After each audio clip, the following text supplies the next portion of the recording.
আপনি কি স্বাস্থ্যসেবার ক্ষেত্রে একটি সুবর্ণ সুযোগ খুঁজছেন? ছেলেদের জন্য পশ্চিমবঙ্গের নামি দামি ইনস্টিটিউটে জিএনএম নার্সিং কোর্সে ভর্তি চলছে মাত্র 5,25,000 টাকায়, তাও আবার কোর্স ফি ও হোস্টেল ফি সহ। আইএনসি ও ডাব্লিউবিএনসি অনুমোদিত নার্সিং ইনস্টিটিউটে এই বিশেষ ছাড়ে জিএনএম নার্সিং কোর্স করার সুবর্ণ সুযোগ।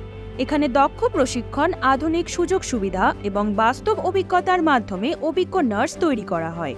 রয়েছে সরকারি হসপিটাল ও স্বাস্থ্যকেন্দ্র ও কলেজের নিজস্ব হসপিটালগুলিতে ক্লিনিক্যাল প্র্যাকটিসের সুযোগ। মেধাবী ছাত্রদের জন্য রয়েছে বিশেষ ছাড়। সবার জন্য রয়েছে স্কলারশিপ ও 100% স্টুডেন্ট ক্রেডিট কার্ডের সম্পূর্ণ সুবিধা, যার মাধ্যমে যে কোনো আর্থিক স্তরের ছাত্ররা জিএনএম নার্সিং কোর্সটি করতে পারবে। নার্সিং কোর্স শেষে রয়েছে নিজস্ব হসপিটালে 100% প্লেসমেন্টের সুযোগ। আপনার যদি মানুষের স্বাস্থ্য ও কল্যাণের প্রতি প্রকৃত আগ্রহ থেকে থাকে, তাহলে দেরি না করে আজই যোগাযোগ করুন 2024 ও 25 শিক্ষাবর্ষের জন্য। ভর্তি প্রক্রিয়া চলছে। বিশদে জানতে নিচের দেওয়া নাম্বারে ফোন করুন।